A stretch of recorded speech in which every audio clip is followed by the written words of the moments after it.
Alright, class. Sorry, anyway, let's start. ठीक है, तो पिछली क्लास में हमने खत्म इस बात पे किया था कि आपके बूलियन वेरिएबल्स होते हैं। बूलियन वेरिएबल्स में आप ट्रू या फॉल्स वैल्यू स्टोर करा सकते हैं। अगली बात जो हमने कवर की थी वो ये थी कि आपकी जो रिलेशनल एक्सप्रेशन होती है उसमें आप दो वैल्यूज को कंपेयर कर रहे होते हैं। वो वैल्यूज कोई न्यूमेरिक वैल्यू हो सकती है, कोई कैरेक्टर वैल्यू हो सकती है, ठीक है। जहाँ पे वेरिएबल हो सकते हैं जिन्हें आप कंपेयर करना चाह रहे हैं कि उन वेरिएबल में जो वैल्यूज पड़ी हुई हैं उनमें से लेस देन कौन सी है, ग्रेटर देन कौन सी है, इक्वल कौन सी है, ठीक है, नॉट इक्वल है कि नहीं। तो ये सारे रिलेशनल एक्सप्रेशन थे, ठीक है। और रिलेशनल एक्सप्रेशन जो होता है वो दो ही वैल्यू रिटर्न कर सकते हैं, या तो ट्रू या फॉल्स, ठीक है। तो यहाँ पे हमने बात खत्म कर दी थी।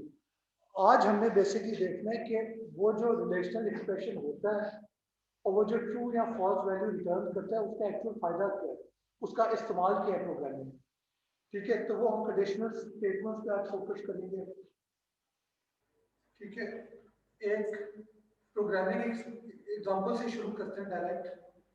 Let's suppose we want to write a program which takes from user as input two integers, two numbers, then divides them and displays their result, ठीक है। तो ये हम करना चाह रहे हैं, ये ऑलरेडी हम क्लास में कर चुके हैं काफी दफा। यानी सबसे पहले इसकी सोल्यूशन क्या होगी, हैश इंक्लूड आईओस्ट्रीम और इंट मेन करते हैं, ठीक है, ताकि आपने लाइब्रेरी भी इंक्लूड कर दी और आपने स्टार्टिंग पॉइंट भी स्पेसिफाई कर दिया कि यहाँ से आपने प्रोग्राम को शुरू करना है। फिर आपने दो वेरिएबल्स डिक्लेयर कर दिए। लेट्स सपोज कि ये न्यूमेरिक, ये इंटीजर वेरिएबल्स हैं, एक का नाम न्यूमरेटर है, एक का नाम डिनोमिनेटर है, ठीक है। और जहाँ पे मैं फिर रिपीट कर दूं कि आपने जो वेरिएबल नेम रखने होते हैं आप कुछ भी रख सकते हैं, पर अक्लमंदी होती है कि आप मीनिंगफुल नेम्स रखें। यानी इन दो वेरिएबल्स को देख के आपको पता लग जाएगा कि एक वेरिएबल न्यूमरेटर है जिसकी वैल्यू डिवीजन के ऊपर होती है और दूसरा डिनोमिनेटर है जो कि फ्रैक्शन में निचला वाला पार्ट होगा, ठीक है। तो इसलिए मीनिंगफुल नेम्स की आदत शुरू से डाल है। फिर आपने दो वैल्यूज ली हैं यूजर से। पहले आपने सी आउट कराया कि please enter two integers to divide, ताकि यूजर को पता हो कि मैंने क्या करना है। अगर आप ये नहीं लिखेंगे तो यूजर इंतजार कर रहा होगा कि पता नहीं शायद अब कुछ हो जाए, शायद अब कुछ स्क्रीन के ऊपर होने वाला है। ये जब आप देखते हैं तो उसे फौरन पता लग जाता है कि मेरे से एक्सपेक्टेड है कि मैंने 2 नंबर एंटर करना है, ठीक है। और उसका तरीका क्या है, आप सीट करते हैं न्यूमरेटर और फिर वही ऑपरेटर डालने के बाद डिनोमिनेटर दूसरे वेरिएबल का नाम लिख देंगे, ठीक है। तो यहाँ पे 2 इनपुट्स होंगी, एक पहली वैल्यू न्यूमरेटर होगी और दूसरी वैल्यू डिनोमिनेटर। और कंप्यूटर को पता कैसे लगेगा कि पहली वैल्यू कब खत्म शुरू हो रही है, कब खत्म हो रही है, और दूसरा वैल्यू जो है वो कब शुरू होती है। तो उसका तरीका है कि यहाँ तो यूजर जो है पहली वैल्यू डालने के बाद एंटर दबा देगा, ठीक है। उससे पता लग जाएगा कि पहला नंबर खत्म हो गया, अब दूसरा नंबर डाला जा रहा है। या फिर क्या हो सकता है कि यूजर जो है पहली वैल्यू डाल के एक स्पेस मार्क या एक से ज्यादा स्पेस का कोई वाइट स्पेस कैरेक्टर डालेगा, यानी टैब डाल सकता है, स्पेस बार दबा सकता है। तो जितनी भी स्पेस होगी कंपाइलर कंप्यूटर प्रोग्राम आपको उसे इग्नोर कर देगा और उसके बाद जो यूजर नंबर डालेगा उसको दूसरे वेरिएबल के अंदर सेव करा दिया जाएगा, ठीक है। तो इस तरीके से आप 2 वैल्यूज दे देंगे। मैं बार बार रिपीट कर रहा हूँ ताकि कॉन्सेप्ट आप लोगों को जो नए प्रोग्रामर्स हैं उनके लिए पक्का हो जाए, ठीक है। अब हमने पहले जो प्रोग्राम किया था ये उससे कैसे फर्क है, ठीक है। उस प्रोग्राम में हमने एक नई चीज ये डाली है कि पिछले प्रोग्राम में था कि आपने जो भी न्यूमरेटर यूजर ने डाला है, जो भी डिनोमिनेटर डाला है, उन दोनों को डिवाइड कर देगा बस, ठीक है। मसला क्या होता है कि अगर डिनोमिनेटर 0 है, यानी आप डिवीजन बाय 0 करने लगे हैं, तो वो अनडिफाइंड होते हैं और आपका प्रोग्राम जो है वो खत्म नहीं होगा, वो क्रैश कर जाएगा। यानी एक चीज है कि नॉर्मल एग्जीक्यूशन कंप्लीट करते करते प्रोग्राम एंड तक पहुंच गया। जब इस तरह का कोई मसला होता है कि आपने डिवाइड बाय 0 कर दिया फॉर एग्जांपल, तो इन दैट केस आपका प्रोग्राम जो है वो वहीं पे क्रैश कर जाएगा, वो आगे बढ़ेगा ही नहीं। तो इस चीज को हमने प्रिवेंट करना है। एनी आइडियाज क्या लॉजिक होगी प्रोग्राम छोड़ने की, उसका सिंटैक्स क्या, मुझे लॉजिक बताएं कि हम क्या करेंगे। जो 0 की वैल्यू उसको हम यहां पे सेट कर देंगे। Restrict in what sense, how, कि जब भी 0 आए तो वो अगला जब भी 0 है तो क्या करें, डिनोमिनेटर या न्यूमरेटर में अगर 0 आता है तो उसका आउटपुट ना दे। अच्छा, इन्होंने क्या है, इनकी सजेशन है कि अगर डिनोमिनेटर या न्यूमरेटर में 0 आ रहा है तो वो आउटपुट ना शो करे, यानी या बीप आ जाए, ठीक है। यानी इस चीज का क्या मतलब है, ये कह रहे हैं कि अगर डिनोमिनेटर या न्यूमरेटर 0 है तो आप जो प्रोग्राम रन करना था, उस जो सी आउट वाला पार्ट था उसे आप इग्नोर करके कुछ और कर दें, ये आप कह रहे हैं बेसिकली, ठीक है। अच्छा, पहली बात है इनकी स्टेटमेंट में क्या मसला है, इन्होंने कहा कि न्यूमरेटर या डिनोमिनेटर, सिर्फ डिनोमिनेटर पे फोकस करना है, ठीक है। न्यूमरेटर 0 हो सकता है, आप 0 डिवाइडेड बाय एनीथिंग करें वो 0 होगा, ठीक है, विच इज फाइन। और आप डिवाइड एनीथिंग बाय 0 करें, वहां पे मसला आता है क्योंकि वो ऑपरेशन अनडिफाइंड है, वहां पे एरर आता है, वहां पे प्रोग्राम क्रैश करता है। तो आपने जो चेक करना है वो दोनों को नहीं चेक करना, आपने सिर्फ चेक करना है कि डिनोमिनेटर 0 है कि नहीं है। अगर डिनोमिनेटर 0 नहीं है तो जो भी हमारी नॉर्मल एग्जीक्यूशन थी आप वो करें, जो कि डिवीजन वाला काम है। On the other hand, if the denominator was 0, तो in that case you will not be dividing those two variables, बस ये पीरियड ये करना है। उसका सिंटैक्स देखते हैं, पॉइंट समझ आ गई, लॉजिक समझ आ गया। जब भी आप लोग प्रोग्रामिंग करते हैं सबसे पहले आप दिमाग में एक लॉजिक बना दिया करें कि मैं करना क्या चाह रहा हूं। एक बार दिमाग में वो चीज क्लियर हो जाती है, यहाँ पे कागज के ऊपर लिख लें, फिर उस चीज को ट्रांसलेट इनटू सिंटैक्स करना जो है वो मुश्किल नहीं होता। तो अब इन्होंने जो बात की उसको ट्रांसलेट करते हैं। तो अब क्या करेंगे, इफ राउंड ब्रैकेट के अंदर डिनोमिनेटर नॉट इक्वल टू 0, और जहां पे देखेंगे सेमीकोलन नहीं आना, ठीक है। जहां पे भी कोई कोड ब्लॉक आना होता है, यानी कोई मेन है जैसे उसके आगे एक ब्लॉक ऑफ कोड होगा, इफ स्टेटमेंट है, आगे जाके आप लूप स्टेटमेंट्स करेंगे। तो जहां पे भी इस तरह की कोई स्टेटमेंट आती है और उसके बाद करीब ब्रेसेस में आना होता है तो आप सेमीकोलन नहीं डालते, ठीक है। ऑलराइट, तो यहाँ पे आप क्या कर रहे हैं, इस लाइन में, इस लाइन में आप कर रहे हैं कि आप चेक कर रहे हैं कि डिनोमिनेटर नॉट इक्वल टू 0। तो अगर डिनोमिनेटर 0 है तो ये कंडीशन क्या होगी, ट्रू के फॉल्स,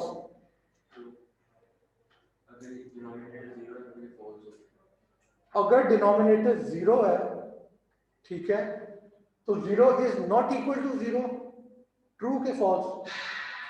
फॉल्स। ठीक है, यानी 0 इज इक्वल टू 0। ये स्टेटमेंट ट्रू कब होगी कि अगर डिनोमिनेटर में कोई भी ऐसी वैल्यू है जो कि 0 नहीं है, तब ये स्टेटमेंट ट्रू होगी। अगर डिनोमिनेटर में ऐसी वैल्यू है जो कि 0 है तो स्टेटमेंट फॉल्स हो जाएगी। अब फॉल्स का क्या मतलब है? इफ का रूल होता है कि इफ के बाद जो राउंड ब्रैकेट्स हैं उनके अंदर जो भी एक्सप्रेशन है, इवेंचुअली वो एक्सप्रेशन किस वैल्यू पे इवेल्युएट करती है, ट्रू पे कि फॉल्स पे? अगर ट्रू है, यानी इफ के अंदर जो राउंड ब्रैकेट है उसके अंदर ट्रू आ गया है, तो फिर उस इफ ब्लॉक के आप अंदर जाके कोड को एग्जीक्यूट कर देंगे। ब्लॉक क्या होता है अभी दिखाता हूं। तो अगर फॉल्स है तो इन दैट केस इफ के अंदर जो भी आपने कोड का हिस्सा डाला था वो सारा इग्नोर हो जाएगा। ठीक है, यानी इसको एक कॉन्क्रीट एग्जांपल देख लें। तो इस इफ के बाद आपने कर्ली ब्रेसेस डाले, फिर आपने कर्ली ब्रेसेस क्लोज डाले, और इसके बीच में आपने वो प्रोग्राम लिखना है, वो कोड लिखना है जो सिर्फ तब एग्जीक्यूट होगा जब इसके अंदर वाला पार्ट जो है वो ट्रू है। तो यहां पे हमने क्या लिखा है? Cout numerator divided by denominator is equal to, और यहां पे आपने फिर एक्सप्रेशन डाल दिया है, और वो एक्सप्रेशन क्या है? Double numerator divide by denominator. यानी सबसे पहले आप क्या कर रहे हैं कि न्यूमरेटर को कन्वर्ट कर रहे हैं इनटू अ डबल, कास्ट कर रहे हैं, ताकि आपका जो फाइनल रिजल्ट है उसमें फ्रैक्शन वाला पार्ट, उसमें डॉट वाला पार्ट आ सके, और फिर आप डिवाइड कर रहे हैं। ठीक है, और ये डिवीजन वाले ऑपरेशन कब होगा? अगर डिनोमिनेटर लेट्स सपोज 10 है, तो 10 is not equal to 0, true. अंदर आएगा, वो जो भी वैल्यू थी उसे डिवाइड बाय 10 करके डिस्प्ले कर देगा। दूसरा एग्जांपल है, लेट्स सपोज कि न्यूमरेटर 10 है, डिनोमिनेटर 0 है। अब क्या होगा? वो चेक करेगा कि denominator not equal to 0, denominator में 0 पड़ा हुआ है, 0 not equal to 0, false, 0 is equal to 0। तो अब क्योंकि फॉल्स हो गया है तो वो अंदर उस ब्लॉक के अंदर जाके जो सी आउट आप कर रहे थे और जो डिवीजन हो रही थी वो अब नहीं होगी। ठीक है, तो यानी डिनोमिनेटर अगर 0 है तो ये जो कर्ली ब्रेसेस के अंदर जो भी कोड है वो सारे का सारा इग्नोर हो जाएगा, और उसके बाद वाला जो कोड है वो एग्जीक्यूट होगा, विच इज रिटर्न 0। ठीक है, ये पॉइंट क्लियर हुआ है। ये आपका बेसिकली एक सिंपल इफ स्टेटमेंट है आपकी, कि आपने चेक किया कि डिनोमिनेटर 0 है कि नहीं। अगर 0 नहीं है तो डिवाइड कर दो और उसका रिजल्ट डिस्प्ले कर दो। अगर 0 है तो इस डिवीजन को और इस सी आउट को इग्नोर कर दो और आगे निकल जाओ इससे। ठीक है क्लास, एनी क्वेश्चंस? इसके अभी और एग्जांपल करेंगे तो पॉइंट क्लियर हो जाना चाहिए। Any questions?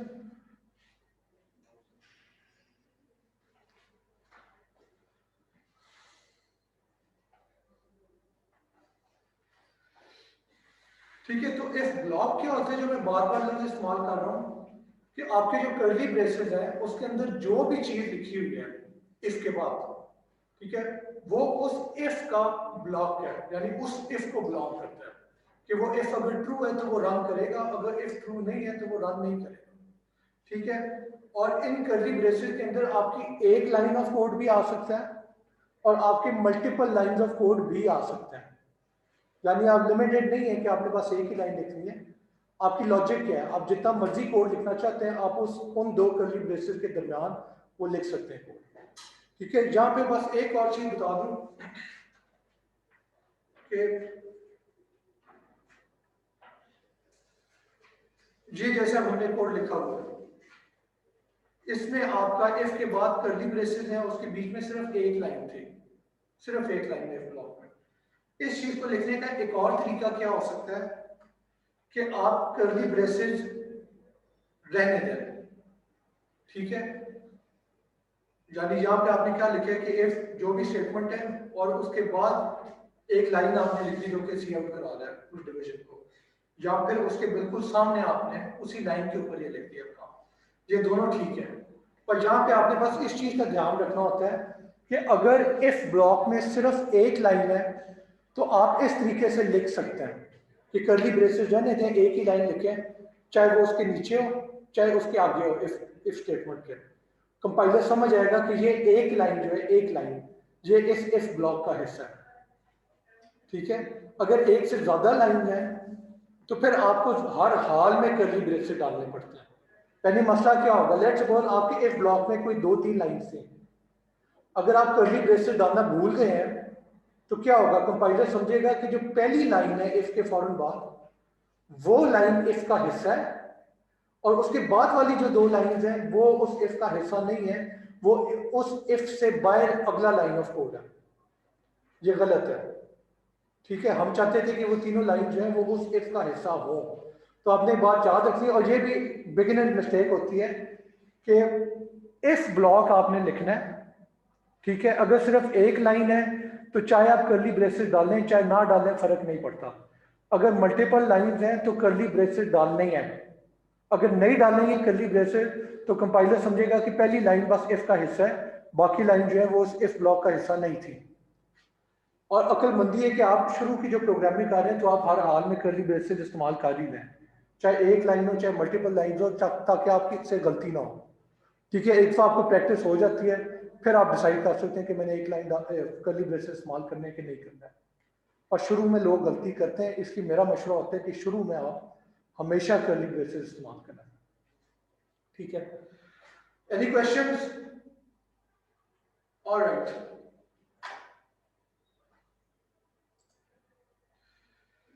ठीक है, अब ये पीस ऑफ कोड है, अपने कागज निकालने और ये प्रैक्टिस करें, मुझे इसका रिजल्ट आप बताएं क्या होंगे।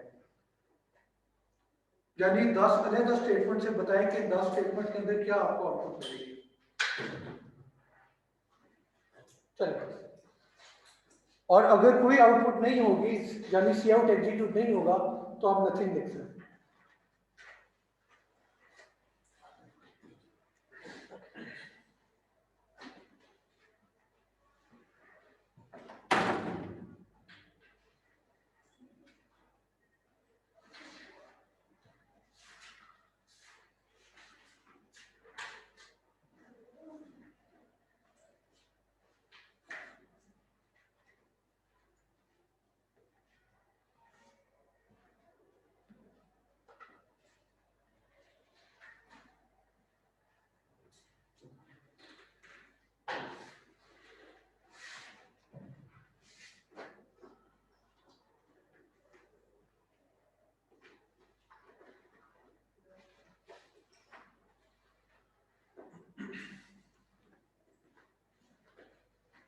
जो लोग ऑनलाइन हैं वो रेज हैंड वाली ऑप्शन इस्तेमाल कर लिया, अपने यहाँ पे चैट में मैसेज लिखते हैं अगर समझ ना आए।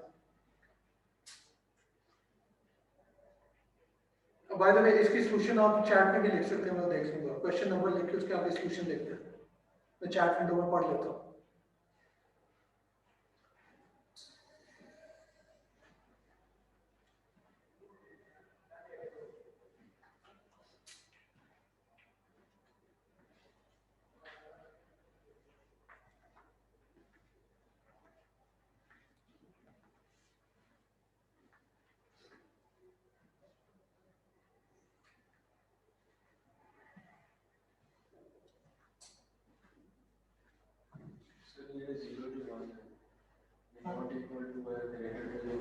क्या कह रहे हैं?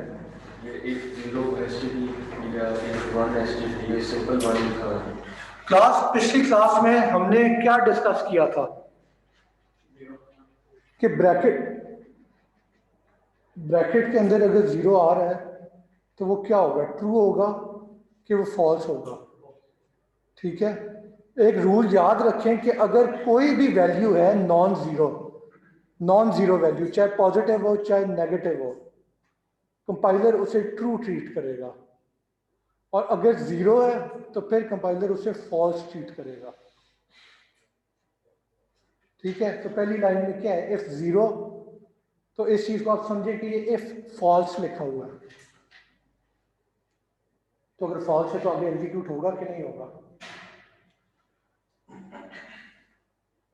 चलिए जी, हो गया, चलिए क्लास रैप अप करें।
चले क्लास इसका आंसर डिस्कस कर लेते हैं। पहली स्टेटमेंट है इफ 0 तो सी आउट 1, और बैकस्लैश n का क्या मतलब है, न्यू लाइन के इसके बाद जो भी आउटपुट होगी वो अगली लाइन पे होगी। इसका क्या रिजल्ट होगा आउटपुट, ठीक है, नथिंग, कि आपकी कंडीशन फॉल्स है, 0 फॉल्स होता है, तो उसका मतलब है उसके अंदर जो कोड है उसे एग्जीक्यूट किया ही नहीं जाएगा। अगली लाइन पे आ जाए इफ 1, तो इसकी क्या होगी आउटपुट, अगली स्टेटमेंट की आउटपुट क्या होगी, 2 लिखा जाएगा स्क्रीन के ऊपर। क्यों, क्योंकि इफ का जो राउंड ब्रैकेट है उसके अंदर 1 लिखा हुआ है, 1 जो है is a non zero value, इसलिए उसे एज ट्रू ट्रीट किया जाता है कि ये ट्रू है, कंडीशन ट्रू हो गई है। अगर ट्रू हो गई है तो उसके आगे जो कोड है उसे एग्जीक्यूट कर दो। अगली लाइन पे आ जाए इफ ट्रू सी आउट 3 होगा सी आउट, जहां पे तो वैसे ही आपने ट्रू लिख दिया तो ऑब्वियसली सी आउट 3 होगा। अगली स्टेटमेंट है इफ फॉल्स, तो फॉल्स है तो आपका कोड एग्जीक्यूट नहीं होगा उसके अंदर जो है। अगली लाइन है इफ 190 तो सी आउट 5, ये एग्जीक्यूट होगा। कितने लोग समझते हैं कि एग्जीक्यूट होगा, हाथ खड़ा करें। ओके ठीक है, कितने समझते हैं कि नहीं होगा एग्जीक्यूट, ठीक है। देखिए class 190 is a non zero number, non zero का मतलब है you have to treat it as true, तो यहां पे 5 सी आउट हो जाएगा। अगले पे आ जाए इफ -108 सी आउट 6, अब क्या होगा, कितने लोग समझते हैं कि 6 सी आउट होगा, ठीक है। वही बात आ गई कि माइनस सारी समझते हैं, ठीक है। -108 is a non zero number, तो वो भी ट्रू ट्रीट होगा, ठीक है। तो इफ के अंदर अगर ऐसी एक्सप्रेशन आई है जो कि ट्रू हो रही है तो उसका मतलब है कि आप एग्जीक्यूट करेंगे। अगली लाइन पे आ जाए, ठीक है। If x is sorry int x is equal to 10, ये गौर से देख रहे हैं, int x is equal to 10, if x is equal to 1 cout 7, यहां पे क्या होगा 7, कितने लोग समझते हैं 7 डिस्प्ले होगा, और बाकी जिन्होंने कहा कि नहीं होगा, कितने समझते हैं कि नहीं होगा, क्या ख्याल है आपके ख्याल में।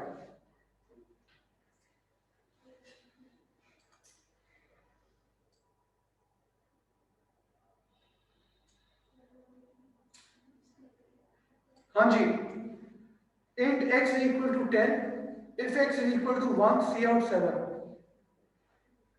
तो यहां पे क्या हो रहा है बेसिकली, हाँ x 1 के बराबर है तो फिर आगे एग्जीक्यूट होना चाहिए सी आउट 7। अगला सवाल, जब आपने दो वैल्यूज को कंपेयर करना होता है कि इक्वल है कि नहीं, उसके लिए ऑपरेटर कौन सा था, डबल इक्वल था। देखें क्लास सिंगल इक्वल अगर आप इस्तेमाल करते हैं तो वो असाइनमेंट ऑपरेटर है कि आप वैल्यू असाइन कर रहे हैं।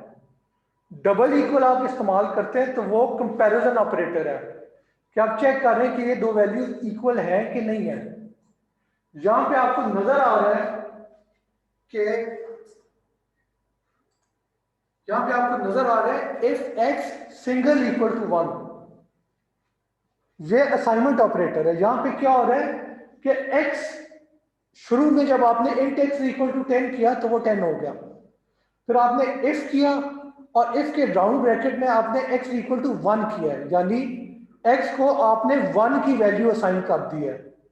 x में क्या पड़ा हुआ है, 1 पड़ा हुआ है।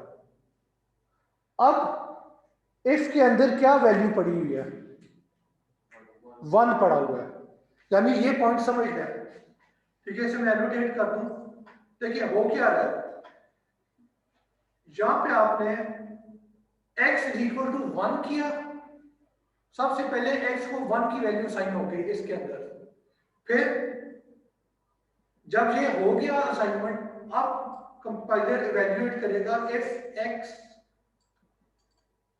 ये मैं तो लिख रहा हूँ यार, if x is equal to 1,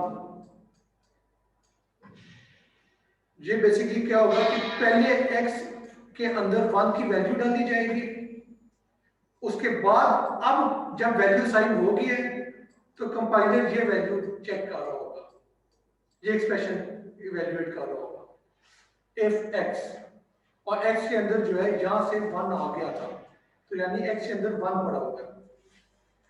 तो अगर f के अंदर 1 पड़ा हुआ है तो वो ट्रू है। ट्रू का मतलब है कि ये लाइन एग्जीक्यूट होगी, और यहां पे जो है 7 लिखा हुआ आ जाएगा स्क्रीन पर। ठीक है, ये एग्जांपल जो है ये पेट एग्जांपल है कि ये ऐसी गलती है जो कि आपको कई साल भी हो जाए ना प्रोग्रामिंग के, ये हो जाती है। यानी पुरानी जो लैंग्वेजेस हैं सी जैसे C++, उसमें इस गलती से बचने का तरीका यही था कि आप ध्यान करें। अब जो प्रोग्रामिंग लैंग्वेजेस रिसेंट है, दे मेक श्योर कि अगर आपने इफ के अंदर राउंड ब्रैकेट्स के अंदर एक्सप्रेशन डालना है, इक्वालिटी कंपैरिजन डालना है, और आप गलती से सिंगल इक्वल डाल देते हैं तो वो आपको इजाजत ही नहीं देता। वो कहते हैं कि अगर आपने असाइनमेंट करनी है तो इफ के कंडीशन वाली जगह से बाहर करो, इफ के अंदर क्यों असाइनमेंट कर रहे हो। तो जब ये आपने कंपल्सरी कर दिया है कि अगर आपने असाइनमेंट करनी है तो वहां पे नहीं कर सकते, उससे बाहर ही कर सकते हैं, तो अब गलती की गुंजाइश खत्म हो जाती है। अब अगर कोई और आप प्रोग्रामिंग लैंग्वेज कर रहे हो, उसमें अगर आप x इज इक्वल टू 1 की बजाय x इज इक्वल टू 1 कर दें इसमें, तो आपको वहीं पे कंपाइलर एरर दे देगा, कहेगा कि आपने सिंगल इक्वल डाला हुआ है, जहाँ पे असाइनमेंट नहीं इक्वालिटी कंपैरिजन ऑपरेटर होना चाहिए, तो वो गलती होगी नहीं। C++ में ऐसे नहीं है, यहाँ पे आप डबल इक्वल डालें सिंगल इक्वल डालें आपकी मर्जी है। तो ये गलती की गुंजाइश होती है, इसका ध्यान आपने रखना है, कंपाइलर भी इसका ध्यान रखेगा। हाँ जी, आपका कोई सवाल है? सॉरी, वो क्यों डाला था मैंने? वो मैंने आपको कंफ्यूज करने के लिए डाला था कि आपको मैं बता दूं कि x के अंदर 10 पड़ा हुआ है और आप लोग समझें कि आप जो कंपैरिजन हो रहा है वो 10 इज इक्वल टू 1 का हो रहा है। ठीक है, आप ये समझी थी ना कि 10 इक्वल टू 1 है कि नहीं, और नहीं है तो आप कह रहे थे कि फॉल्स है। सही है, तो इसलिए मैंने जान के वैल्यू डाली है। क्लास अब ये क्लियर है? तो इफ के अंदर आपने कंपैरिजन करना है इक्वालिटी का, तो आपने 2 इक्वल डालना है, क्योंकि अगर गलती से 1 इक्वल डाल दिया तो फिर आपका प्रोग्राम गलत हो जाएगा। क्योंकि अगर कोई भी नॉन जीरो वैल्यू आपने साइन कर दिया तो उसका मतलब है वो ट्रू हो जाएगा इफ। ठीक है, चलें आगे चलें। अगली स्टेटमेंट क्या है? क्वेश्चन 8 पे आ जाए। Int x is equal to 0 if x is equal to 0 cout 8। यहां पे क्या होगा? ठीक है, यहां पे नथिंग होगा। क्यों? क्योंकि x के अंदर 0 पड़ा हुआ है, पर जो आपने कंपैरिजन वाला करना था वो कंपैरिजन की बजाय आपने गलती से इसके अंदर सिंगल इक्वल डाला है, विच मीन्स कि वो x को 0 की वैल्यू असाइन कर रहा है इफ के अंदर, दोबारा इफ कंडीशन के अंदर। और अगर 0 की वैल्यू असाइन हो गई है तो 0 का क्या मतलब है कि वो फॉल्स ट्रीट होगा, और अगर फॉल्स ट्रीट हो रहा है तो दैट मींस कि आगे जो भी पार्ट है उसे इग्नोर कर दिया जाएगा। ठीक है, तो यहाँ पे नथिंग प्रिंट होगा। पार्ट 9 पे आ जाए। Int x is equal to 10 if x is greater than equal to 1 see out 9। तो ये कंडीशन ट्रू है कि फॉल्स है? ट्रू है, x 10 है और 10 is indeed greater than equal to 1, तो see out 9 हो जाएगा। और आखिरी पे आ जाए if int x equal to 10 if x is less than 10 see out 10। तो x less than 10 है नहीं, x less than और equal to अगर होता तब ट्रू होना था, पर यहाँ पे इक्वल टू वाला साइन नहीं आया, तो दैट मींस आप चेक कर रहे हैं कि x लेस देन 10 है नहीं है, तो यहाँ पे कुछ प्रिंट नहीं होगा।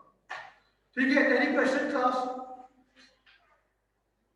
ऑलराइट, ठीक है, अब यहाँ पे प्रोग्राम लिखना है। Write a program which takes as input two integers name numerator and denominator, two integers.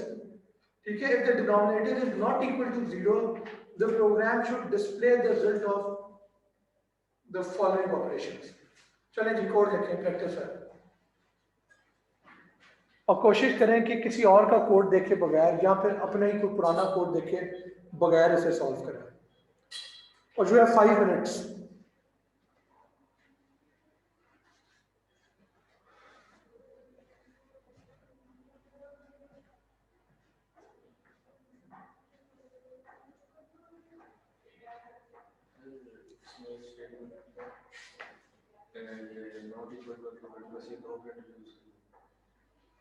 तो आपकी मर्जी है, मैंने कुछ नहीं कहा हुआ, मैंने कहा कि ये आपने करना है, आपने इन 4 ऑपरेशन के रिजल्ट शो करना है, ठीक है।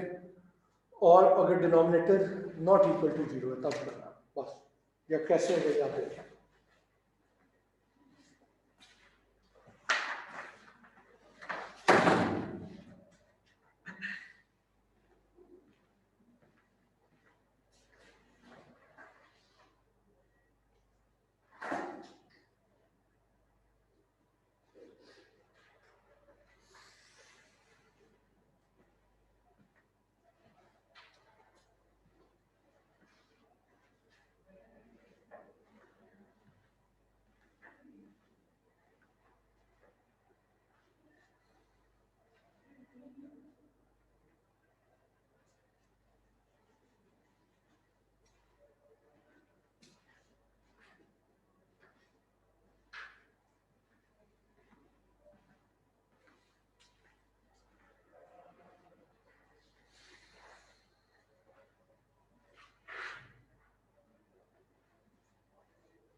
आपको ठीक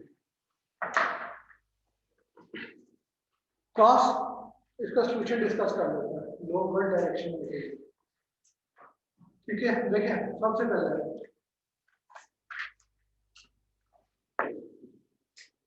आयो स्ट्रीम होगा, मेरे फिर एसटी होगा, इंटरवेल होगा। ठीक है, फिर आपने दो वेरिएबल डिक्लेयर करना है। कितने लोग हैं जिन्होंने वेरिएबल डिक्लेयर किए हैं? ठीक है, तो ये दो वेरिएबल डिक्लेयर करके फिर इनकी वैल्यू रीड कर दी यूजर से। वैल्यू यूजर से लेनी है, आप अपनी मर्जी से वैल्यू नहीं डाल सकते। ठीक है, यूजर से वैल्यू कितना लेनी है? ठीक है, जहां पे लोगों ने गलती की है वेरिएबल तक मेरा ख्याल था शायद पहुंच जाए, वो काफी लोग पहुंच भी गए। सीन करना लाजमी था, यूजर से वैल्यू लें, ताकि उसके बगैर फायदा क्या है, आप एक प्रोग्राम लिख रहे हैं जिसमें आप अपनी मर्जी की वैल्यू डाल रहे हैं, तो उसका यूजर को क्या फायदा है? यानी मैं एक विंडोज एप्लीकेशन बनाता हूँ कैलकुलेटर की, और मैं आपको कहता हूँ कि आप जो मर्जी ऑपरेशन करना चाहें, नंबर जो होंगे वो मैं अपनी मर्जी के शुरू में आपको दे देता हूँ, तो उसका तो उस कैलकुलेटर का क्या फायदा? ठीक है, तो आपने यूजर से वैल्यू लेनी है कि क्या वैल्यू होनी चाहिए। आगे आ जाए, if denominator is not equal to zero, ये एक कंडीशन थी कि डिनोमिनेटर में जो आपने यूजर से वैल्यू ली है वो जीरो है कि नहीं है। अगर जीरो नहीं है तो वो इस कर्ली ब्रेसेट के अंदर आ जाएगा। ऑन द अदर हैंड, अगर डिनोमिनेटर जीरो है तो इस कर्ली ब्रेसेट के अंदर जो भी कोड है वो सारा इग्नोर हो जाएगा। ठीक है, तो CF numerator divided by denominator की पहली चीज होगी। और ये डबल हमने क्यों किया है? क्योंकि दो इंटीजर को डिवाइड करेंगे तो फिर आपका जो फ्रैक्शन वाला पार्ट होता है, जो डॉट वाला डेसिमल के बाद वाला पार्ट होता है, वो सारा इग्नोर हो जाता है, तो इसलिए ये कास्ट करना लाजमी है। और इन दोनों में से किसी एक को कास्ट करना सफिशिएंट है, चाहे डिनोमिनेटर को कास्ट करते हैं इनटू डबल, चाहे न्यूमरेटर को कास्ट करते हैं। क्यों? क्योंकि अगर दोनों में से कोई एक वैल्यू डबल है और दूसरी बेशक इंट हो, तो डबल और इंट में से डबल बड़ा है, तो फिर आप क्या, तो एक्सप्रेशन जो है उसका रिजल्ट बड़े वाले के मुताबिक होता है। तो बड़ा वेरिएबल डबल है तो दैट मींस के रिजल्ट भी डबल ही होगा। सही है, ऑलराइट। फिर आपने सी आउट किया न्यूमरेटर मल्टीप्लाई बाय डिनोमिनेटर, ठीक है, फिर न्यूमरेटर प्लस डिनोमिनेटर और फिर न्यूमरेटर माइनस डिनोमिनेटर, बस ये करना था। इसके बाद क्या होगा? Return zero. ठीक है, तो इस पूरे प्रोग्राम की एग्जीक्यूशन क्या है? दो वैल्यूज दे रहे हैं आप यूजर से, एक पहली वैल्यू जो ले रहे हैं उसे आप न्यूमरेटर में स्टोर करा दें, दूसरी वैल्यू जो ले रहे हैं उसे डिनोमिनेटर में स्टोर किया जाएगा। फिर एक चेक किया जा रहा है कि डिनोमिनेटर में जो वैल्यू पड़ी हुई है वो जीरो है। अगर जीरो है तो रिटर्न जीरो काफी खत्म कर दो।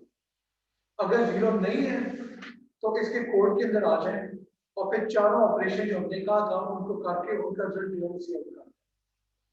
ठीक है, तो आप मेरा मशवरा होगा कि एग्जाम्पल एक बार आप कॉपी कर लेना, घर जाके इसे कॉपी कर देना बेशक और रन करना, देखना क्या होता है, और उसके बाद जो है इसे बंद करके जो कॉपी थी उसे डिलीट करके फिर खुद से कोशिश करना कि ऑन योर ओन आप कर सकते हैं कि नहीं। और मैं बार बार कह रहा हूँ कि इसे प्रोग्राम किया करें कंपाइलर में जाके, क्योंकि जब आप कंपाइलर में जाके करेंगे तो आप गलतियां करेंगे और कंपाइलर मैसेज डिस्प्ले करेगा कि किस लाइन के ऊपर गलती हुई है, तो उन गलतियों से आप सीखेंगे कि क्या प्रोग्रामिंग में आपने करना है और क्या नहीं करना। ठीक है, जहां पे आप करते हैं तो आपको गलती का पता नहीं लगता। और राइट, आगे आते हैं। ठीक है, एक और आपने करना है, write a program which takes as input student marks from the user and displays A if marks are greater than 90। सीधा प्रोग्राम है, आपने यूजर से इनपुट लेनी है और आपने देखते हैं कि मार्क्स ग्रेटर देन 90 है तो डिस्प्ले कर दो ए, वरना मैंने कुछ नहीं कहा क्या करना है। चलिए,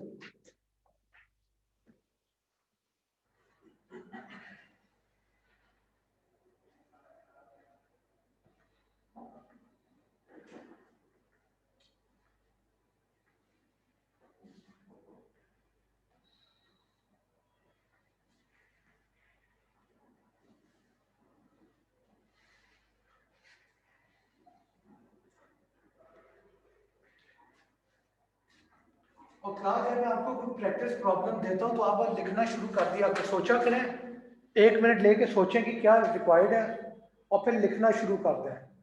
और लिखने का ये तरीका है कि पहली लाइन आप हैश इंक्लूड आईओस्ट्रीम तो करें ना, उसके बाद इंट मेन करें, इतना तो करें, उसके बाद वेरिएबल डिक्लेरेशन करें, उसके बाद इनपुट लें, आपका आधा प्रोग्राम तो वहीं पे हो गया। ठीक है, उसके बाद एक इफ कंडीशन है वो भी आ जाएगी। पर ये ना क्या करें कि इफ में क्या होगा वो समझ नहीं आ रही तो आप कुछ भी ना लिखें, वो फिर आप वक्त आया करते हैं।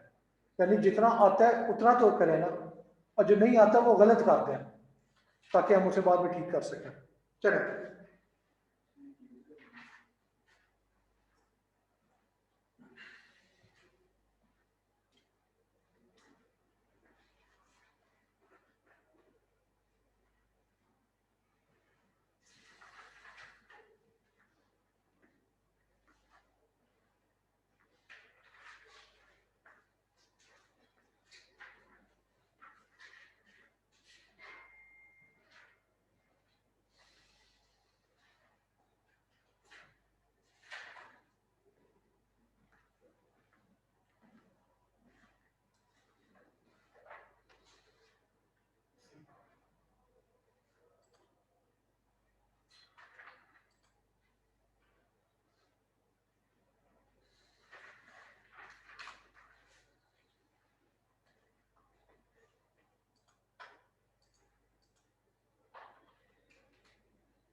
हो गया।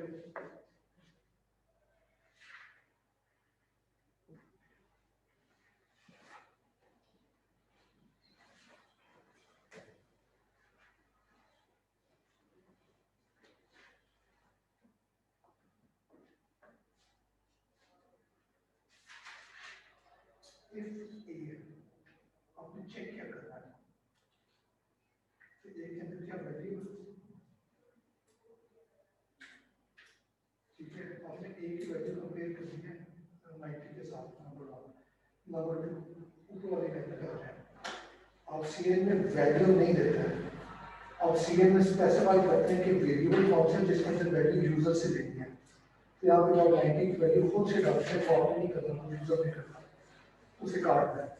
क्लास एक बार याद रखें कि जब आप सीएन करते हैं तो आप स्पेसिफाई करते हैं कि किस वेरिएबल के अंदर आपने सीएन करवाना है, यानी किस वेरिएबल के अंदर यूजर से वैल्यू लेके राइट करवानी है, आपने वैल्यू नहीं राइट करनी। ठीक है, यानी जब आप सीएन ग्रेटर ग्रेटर और वेरिएबल नेम देते हैं तो क्या होता है, आपके प्रोग्राम को पता है कि इस लाइन पे जब हम आएंगे तो अब यूजर कीबोर्ड से कोई वैल्यू डालेगा, जो पहली वैल्यू डालेगा वो इस पहले वेरिएबल में आ जाएगी।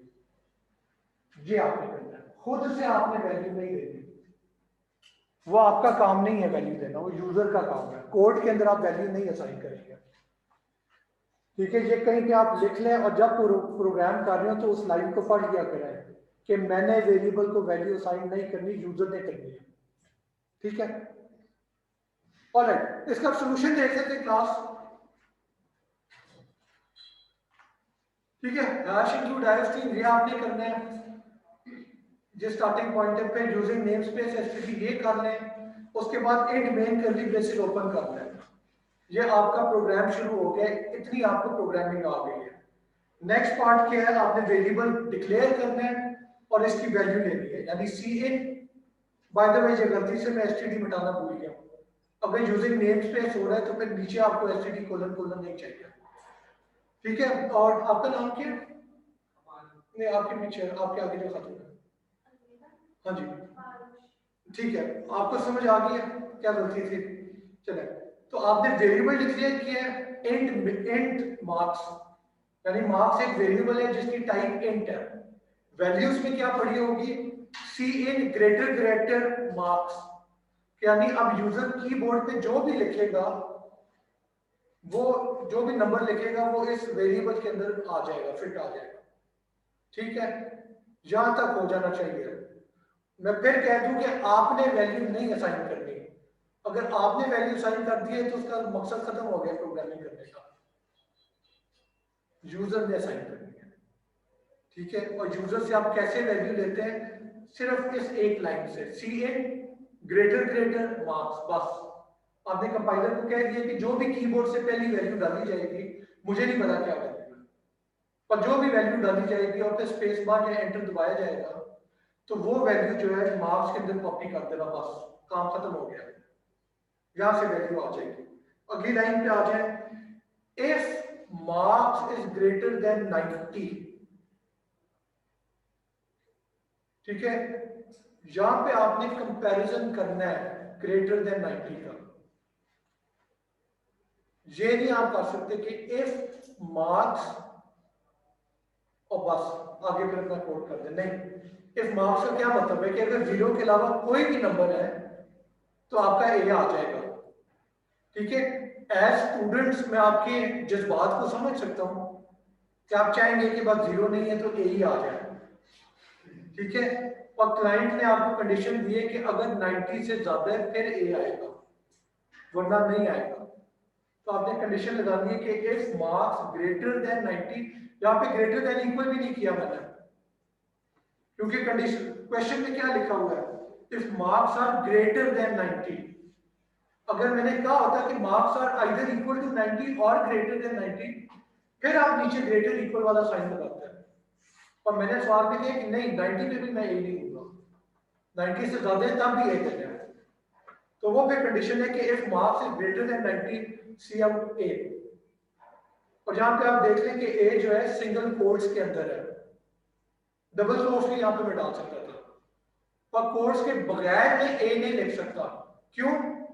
क्योंकि वो फिर कंपाइलर समझेगा कि ये वेरिएबल है, पर हमने तो कोई वेरिएबल डिक्लेयर नहीं किया जिसका नाम ए हो, ठीक है। तो ये याद रखें, without quotes variable, with single quotes character, with double quotes string, ये 3 चीजें होती हैं।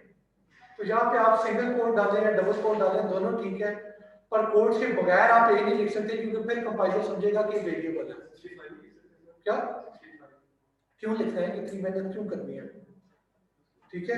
65 लेके उसे कन्वर्ट इनटू कैर करना पड़ेगा आपको, कास्ट करेंगे आप।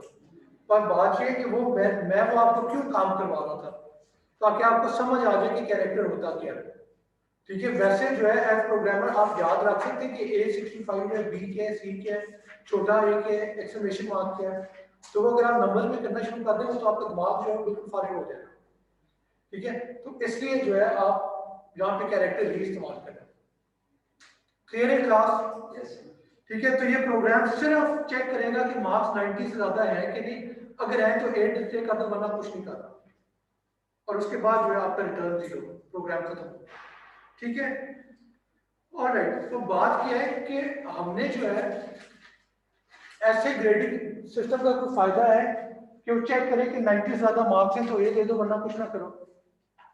ग्रेडिंग सिस्टम ऐसा होता है जिसमें ए भी होना चाहिए, बी भी होना चाहिए, सी डी ई एफ सारी वैल्यूज कवर होना, ठीक है। तो उसके लिए आप क्या करेंगे, ठीक है। टाइम कम रहेगा, मैं जल्दी से सिर्फ कवर कर लेता हूँ। तो देखिए आपके प्रोग्राम में मल्टीपल इफ स्टेटमेंट्स की आपको इजाजत होती है, ठीक है। यानी हैश इंक्लूड आईएसटी में से ब्ला ब्ला ब्ला आगे आ गया, वेरिएबल डिक्लेयर करके वैल्यू ले ली, ठीक है। If marks is greater than equal to 90 cout A, जहां तक हमने कर लिया था। B C D E F का क्या करना है, कोई बताएगा? कोई और बताएगा इन दोनों के अलावा? सॉरी आप क्या बोल रही हैं? और आप क्या कह रही हैं?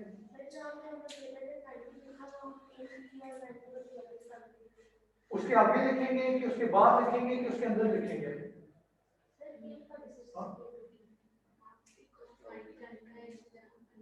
ठीक है, आप बेसिकली कह रही हैं कि जिस तरह से if marks is greater than equal to 90 किया है, अब आप आगे करके एक नया ब्लॉक बनाएं कि if marks is greater than equal to 80, ठीक है। तो फिर बी कर दो क्लास। यहाँ पे कोड फिर ये है, if marks is greater than equal to 90 cout A, If marks is greater than equal to 80, C out B. Yes. If marks is greater than equal to 70 plus 60, 50, or finally if marks is less than 50, तो C out F. ठीक है, ये समझ आई है? Yes. ठीक है, आप ये कह रही थी ना, आप भी यही अप्लाई कर रही थी, सही है। ठीक है, तो ये एक सिंपल मैंने सोल्यूशन दिया कि आप मार्क्स को चेक करें, पहले 90 के साथ कंपेयर करें, फिर बाद में 80 के साथ कंपेयर कर लें, फिर 70 प्लस 60 एंड सो ऑन, और जो भी कंडीशन ट्रू होती है उसके मुताबिक वो ग्रेड डिस्प्ले करते हैं। मसला क्या है,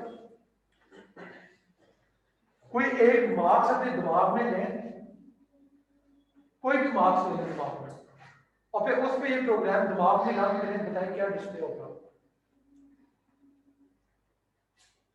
ताकि आपको नजर आए कि इस कोड में मसला क्या है। कोई बताए, कोई मार्क्स बताए मुझे। हाँ जी, आप बताएं कोई मार्क्स अपनी मर्जी का, आपको क्या है? हाँ जी, 82। चले बताएं 82 पे क्या ग्रेड प्रिंट होगा, कोई भी बता दो। हाँ,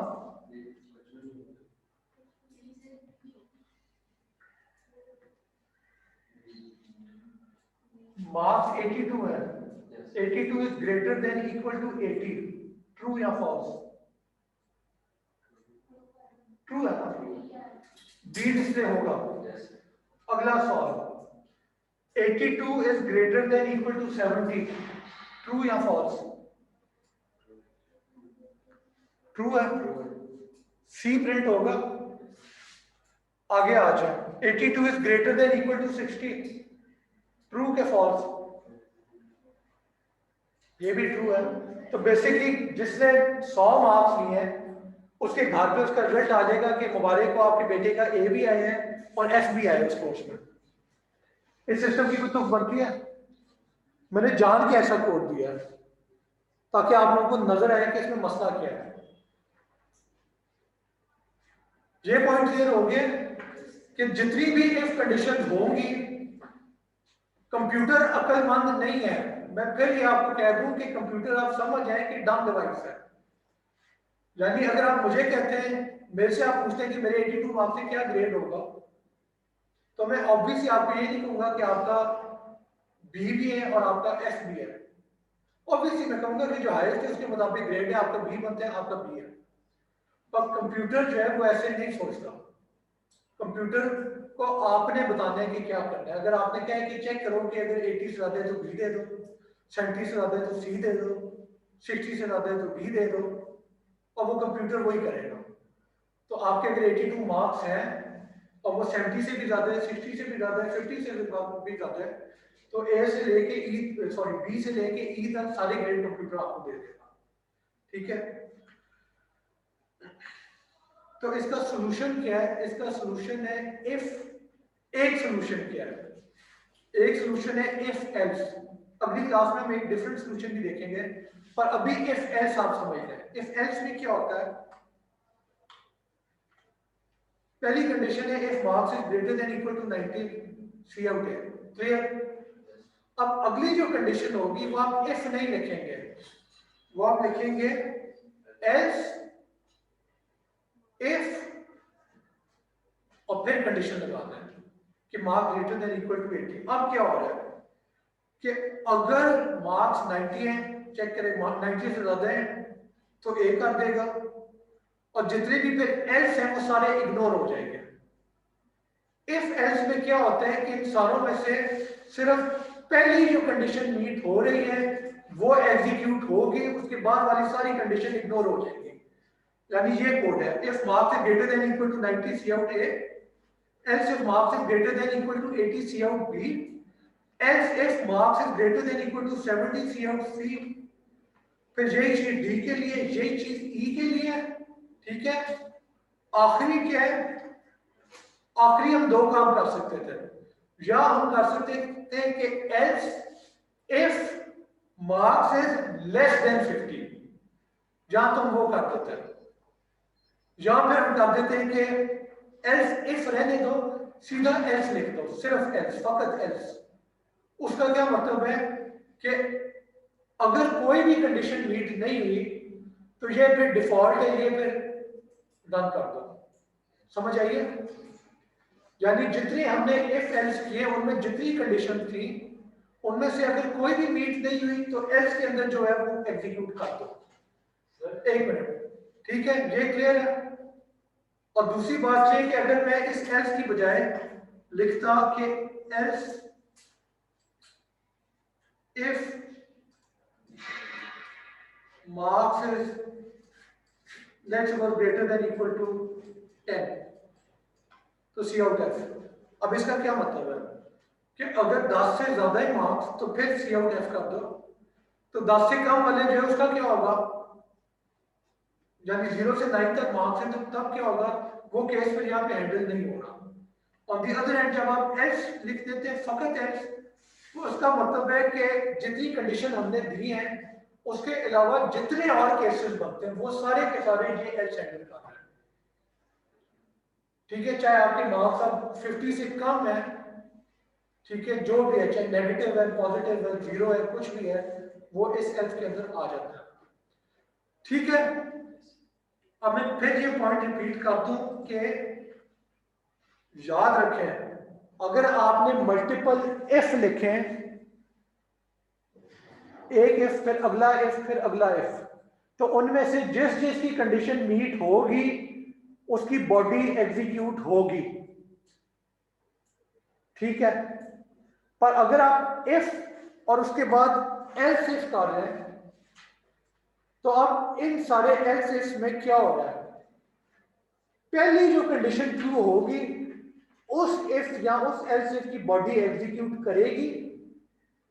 ठीक है, और उसके बाद जितने भी एल्स इफ है वो सारे इग्नोर हो जाएंगे।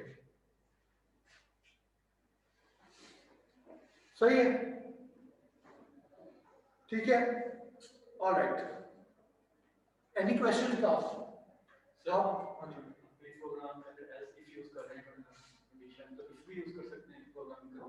क्या कर रहे हैं?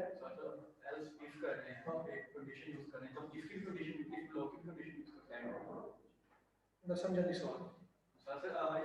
ये ब्लॉक है, ओके, एल्स इफ का हम कंडीशन यूज कर रहे हैं, ठीक है, तो एक इफ भी है कंडीशन, वो भी कर सकते हो लास्ट क्लास। देखें, अगर आपने देखें, एक होता है इफ ब्लॉक कि वो एक इफ है और उसके बाद कर्ली ब्रेसेस में उस इफ का जो कोड है वो आपने डाल दिया। अब आपके प्रोग्राम में जितने मर्जी इफ ब्लॉक हो आपकी मर्जी है। एक होता है इफ एल्स ब्लॉक, उसमें क्या होता है कि पहले इफ आता है और फिर एल्स इफ आते हैं जितने भी आपको चाहिए।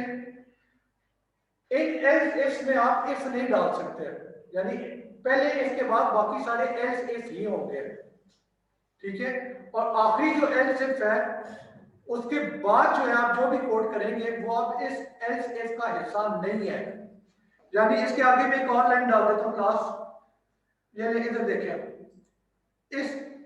इस लाइन के बाद लेट्स सपोज यहां पे मैं एक नई लाइन डालता हूं, सी आउट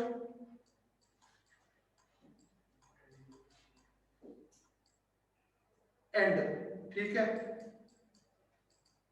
ये एंड जो है इस इफ का या एल्स इफ का या एल्स का किसी का हिस्सा है नहीं है।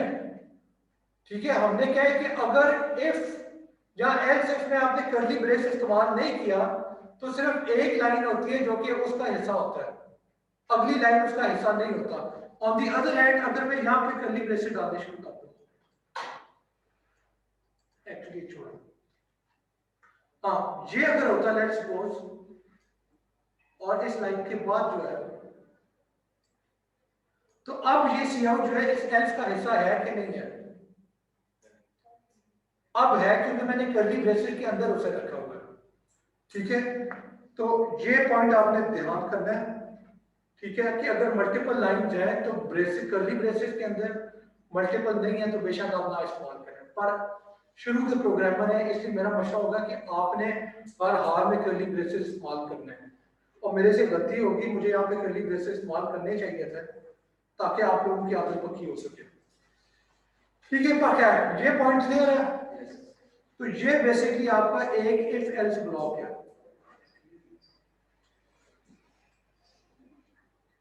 इसके बाद आप जो भी चीज देखेंगे वो अब इसका हिस्सा नहीं है।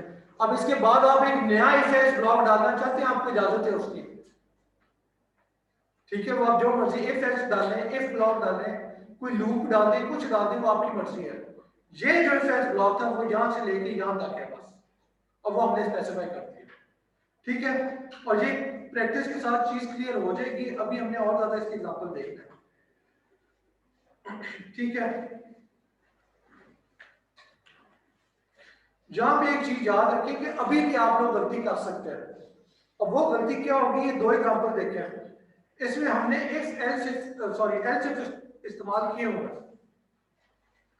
दो पीसेज ऑफ कोड है।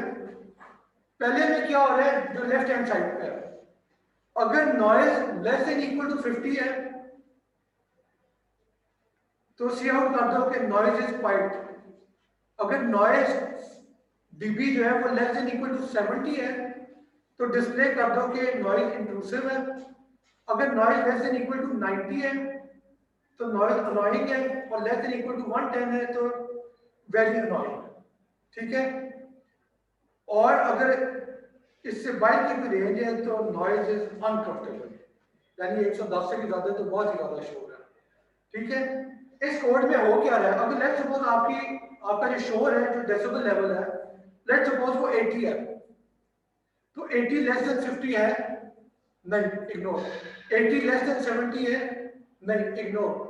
80 लेस देन इक्वल टू 90 है, यस, आप लिख देंगे कि डेसिबल नॉइज इज अनोइंग, ठीक है, clear, okay. Right hand side पे जो कोड है उसमें देखें क्या हो रहा है, एग्जैक्ट वही चीज है, कंडीशन वही है कि लेस देन इक्वल टू 110 से कंपेयर किया, लेस देन इक्वल टू 90 से कंपेयर किया, लेस देन इक्वल टू 70 और लेस देन इक्वल टू 50 से कंपेयर किया, ठीक है। पर इसमें मसला कहां पे आ रहा है, any ideas? Right hand side वाले कोड में क्या मसला है? लेट्स सपोज आपका जो डेसिबल लेवल है वो 80 था, यहां पे क्या आउटपुट होगी,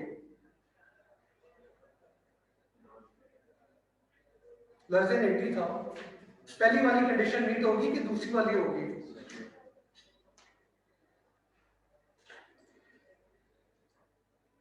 80 लेस देन इक्वल टू 110 है तो लिखा जाएगा decibel noise is very annoying, clear, ठीक है।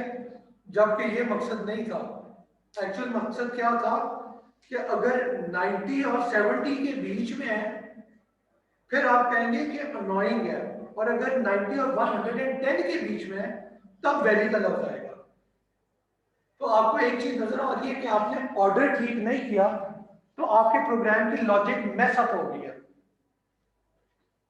ये समझ आइए कि देखें दोनों में इफ एल्स है और दोनों में वही कंडीशन है।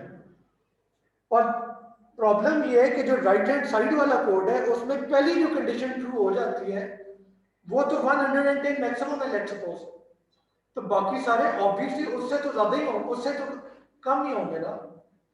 यानी देखें अगर डेसिबल नॉइज आपकी 0 है तो उसका मतलब है कि बिल्कुल ही खामोशी है, ठीक है।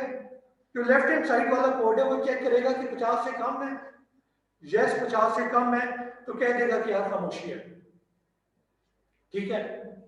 Decibel noise is quite execute हो जाएगा और बाकी वाले इफेक्ट्स इग्नोर हो जाएंगे। पर जो राइट हैंड साइड वाला कोड है उसमें मसला क्या है कि अगर नॉइज 0 है वो चेक करेगा 0 110 से कम है, ऑब्वियसली कम है, ठीक है। तो आप कह देंगे कि नॉइज जो है वो वेरी अनोइंग है, जबकि that was not the case, noise थी नहीं, आपकी खामोशी थी। समझ आइए। तो यहां पे मैं आप सारों को एक मशवरा दूंगा कि जब भी आप इफ एल्स इस्तेमाल करते हैं, ठीक है, जल्दी से कोई दिमाग में एक वैल्यू ले लिया करें, एक मिडिल वाली वैल्यू, और फिर उस वैल्यू की बेसिस पे जल्दी से दिमाग में कोड रन कर लिया करें।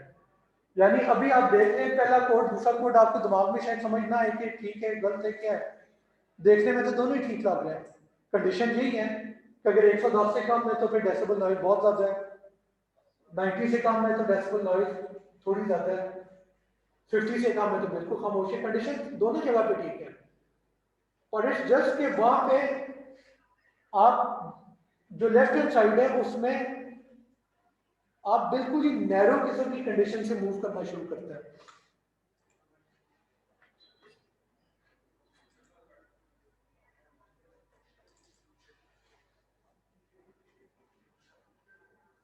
यार ये अपनी हमाकतें मेरे दोस्त छोड़ दें, ठीक है, क्लास डिस्टर्ब होती है नरतों की वजह से। चले क्लास 6.4 है, जो राइट हैंड साइड वाला कोड है उसमें बहुत ही जनरल किस्म की कंडीशन है, ठीक है। यानी मैं इसका एक एग्जांपल देता हूं। जनरल कंडीशन क्या है, हम सारे पाकिस्तानी हैं, ठीक है। उससे ज्यादा थोड़ा स्पेसिफिक हो, हम पाकिस्तान के नॉर्थ वाली साइड पे रहने वाले हैं कि साउथ वाली साइड पे रहने वाले हैं, थोड़ा और ज्यादा स्पेसिफिक हो। अगर नॉर्थ है लेट्स गो, तो नॉर्थ में हम गिलगित बल्टिस्तान वाले हैं कि हम एनडब्ल्यू केपी वाले हैं कि हम पंजाब वाले हैं, समझ आइए।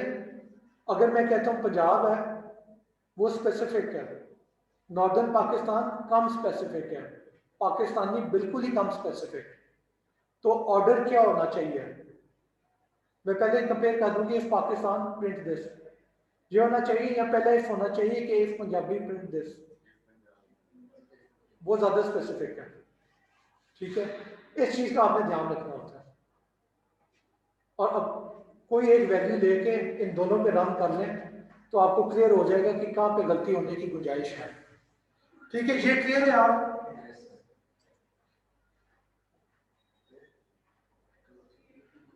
ठीक है, तो वही जो हमने प्रोग्राम किया था शुरू में क्लास के, जो डिवीजन वाला था, ठीक है, शुरू में जो हमने प्रोग्राम किया था, ठीक है। अब उसको हम अगर इम्प्रूव करना चाहते हैं तो हम क्या करेंगे, हमने एक इफ ब्लॉक तो डाल दिया था कि अगर डिनोमिनेटर नॉट इक्वल टू 0 है तो फिर ही आपने ये ऑपरेशन करने हैं, वरना नहीं करते। वरना क्या करना है वो हमने छोड़ दिया था। अब हम बता सकते हैं कि वरना क्या करना है। वरना आप cout else cout division by 0 not allowed, समझ आइए। यानी पिछले प्रोग्राम में तो था कि अगर आपके 0 नहीं है तो आप रिजल्ट शो कर दें, वरना कुछ भी नहीं होगा। अब है कि अगर 0 नहीं है तो रिजल्ट शो कर दो, वरना यूजर को बता दो कि तुमने 0 डाले हैं, 0 से डिवाइड करने की इजाजत नहीं है। तो अब हमने इसके बाद एक एल्स भी डाल दिया था, ठीक है। तो ये एल्स वाला जो कॉन्सेप्ट है ये आपको बहुत ज्यादा रिचनेस दे देता है। वरना क्या आता है, एल्स के बगैर क्या आता है, आप बस एक कंडीशन के मुताबिक कुछ करते हैं बस। अब रिचनेस ये है कि अगर ये कंडीशन है तो ये होगा, नहीं है तो ये होगा, तो आपको ज्यादा फ्लेक्सिबिलिटी मिलती है, आप अपने प्रोग्राम में ज्यादा काम कर सकते हैं, ठीक है। तो इसकी प्रैक्टिस से एक चीज क्लियर होगी, अगली क्लास में बहुत ज्यादा इसे देखेंगे। फिर एक नेस्टेड इफ का कॉन्सेप्ट है कि लेट्स सपोज जो ग्रेडिंग सिस्टम होता है, आप लोगों ने ए लेने के लिए सिर्फ 90 मार्क्स से ऊपर नहीं लेना, आपने अटेंडेंस भी पूरी करनी है, ठीक है। अगर आपके मार्क्स फुल है, अटेंडेंस नहीं है, तो आपका ग्रेड नहीं लगेगा। तो ये दोनों चीजें आपने करनी है। ये हम कैसे शो कर सकते हैं, तो आप सबसे पहले चेक लगा दें if attendance is greater than equal to 24, ठीक है, यानी आपने 24 क्लासों से ज्यादा अटेंड कर ली है या इक्वल, तो क्या होगा, कर्ली ब्रेसेस ओपन ब्लॉक में आ जाए, और इसके अंदर क्या हो रहा है, अब आप चेक लगा रहे हैं कि if marks is greater than, let's suppose ये एबीसीडी है सिर्फ पास फेल, तो if marks is greater than equal to 50 cout pass, ठीक है, else cout fail, else short attendance, ठीक है। अब इस कोड को मैं दोबारा से समझा दूं। सबसे पहले आपने यूजर से अटेंडेंस और मार्क्स की वैल्यू लेनी है, पता लग जाए कि स्टूडेंट के मार्क्स कितने हैं और उसकी अटेंडेंस कितनी है। फिर वो चेक कर रहे हैं कि अटेंडेंस 24 से ज्यादा है कि नहीं है इक्वल, अगर है तो ग्रेडिंग करनी है, अगर नहीं है तो डिस्प्ले कर देना है कि शॉर्ट अटेंडेंस है, ठीक है। ये क्लियर हो गया। और जो अगर अटेंडेंस थी आपकी तो उसके अंदर फिर आपने क्या करना है, वहां पे फिर आप एक एक फेल डाल के चेक कर रहे हैं कि मार्क्स अगर 50 से ज्यादा है तो इसका मतलब है कि ये पास है, और अगर 50 से कम है एल्स वो फेल है। कि देखें अगर आपकी अटेंडेंस कम है तो आप फेल नहीं हो सकते। फेल आप सिर्फ तब ही होते हैं कि आपकी अटेंडेंस ठीक थी पर मार्क्स आपके कम थे। अटेंडेंस कम थी तो आप सिर्फ शॉर्ट अटेंडेंस ही हो सकता है। ये पॉइंट क्लियर हो गया। और अगर आपका ए बन रहा है, फुल मार्क्स है पर आपकी अटेंडेंस नहीं है, तो आपकी ग्रेडिंग होगी नहीं, ना एफ होगा ना ए होगा ना कुछ होगा, शॉर्ट अटेंडेंस हो गया। ठीक है, तो ये नेस्टेड इफ का मतलब है, नेस्टेड इफ क्या होते हैं, एक इसके अंदर एक और इफ, यानी यहाँ पे जो पहला if attendance greater than equal to 24 का ब्लॉक था, उसके अंदर आपने एक और इफ का ब्लॉक डाल दिया। तो ये बेसिकली कॉन्सेप्ट नेस्टिंग कहलाता है। Any question class? हाँ जी, अगर हमें शॉर्ट अटेंडेंस भी चाहिए, अटेंडेंस और नंबर भी चाहिए, तो अगर अटेंडेंस शॉर्ट है अगर हमें नंबर भी चेक करना है,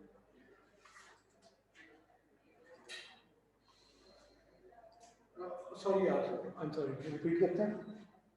सर अगर 24 से अटेंडेंस कम है तो शॉर्ट अटेंडेंस आ जाएगा, हमें साथ नंबर भी चाहिए, उसके लिए क्लास सवाल ये है कि आपको अटेंडेंस भी चाहिए और बेशक शॉर्ट हो पर नंबर आपने देखना है। ठीक है, उसका क्या सॉल्यूशन होगा?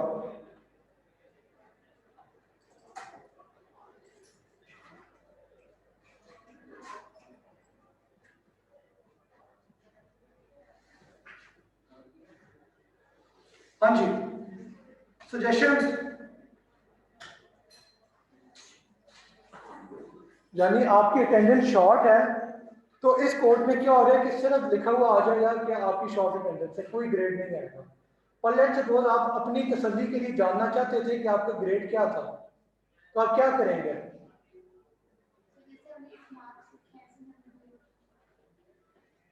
कहाँ पे लिखेंगे आप? देखिए क्लास आप पे है कि आप आपसे कह रहे हैं, ठीक है, आप पे है कि आप करना क्या चाह रहे हैं।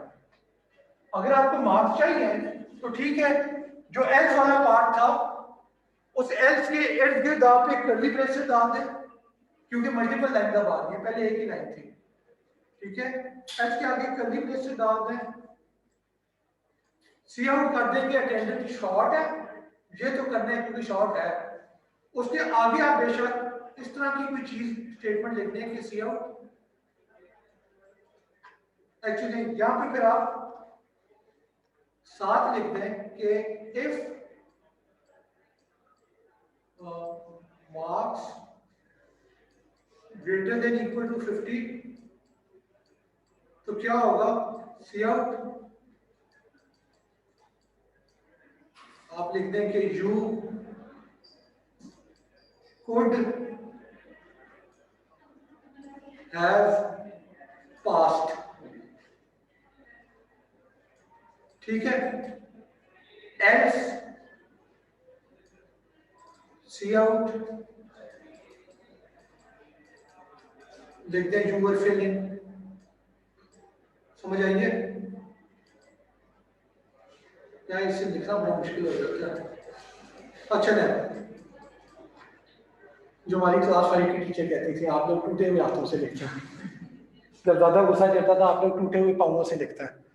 खैर क्लास ये पॉइंट समझ आए, आप पे आप करना क्या चाहते हैं। आपका इफ एल्स से आप करते हैं कि अगर अटेंडेंस है तो आप ग्रेडिंग शो कर देंगे, अटेंडेंस पूरी नहीं है तो आप लिख दें शॉर्ट अटेंडेंस, और उसमें भी अगर आप शो करना चाहते हैं कि नहीं फिर भी मैं देखना चाहता हूँ कि पास हो रहा था कि नहीं, तो आप कंडीशन उसमें डाल दें कि मार्क्स ग्रेटर देन 50 तो लिख दें कि you are going to pass the course, और marks less than 50 you are failing in any case, इस तरह की कोई चीज लिखना है। ठीक है, समझ आ गई है? और कुछ क्लास, एनी अदर क्वेश्चन जो ऑनलाइन है लोग?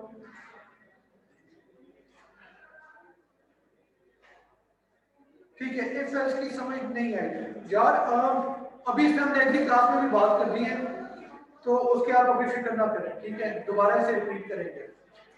और अगर आप यूनिवर्सिटी में तो आप बेशक मेरे ऑफिस में आ जाए और डिस्कशन कर सकते हैं। ठीक है, अगर कोई और सवाल नहीं है तो थैंक यू, इंशाल्लाह मुलाकात होती है फिर।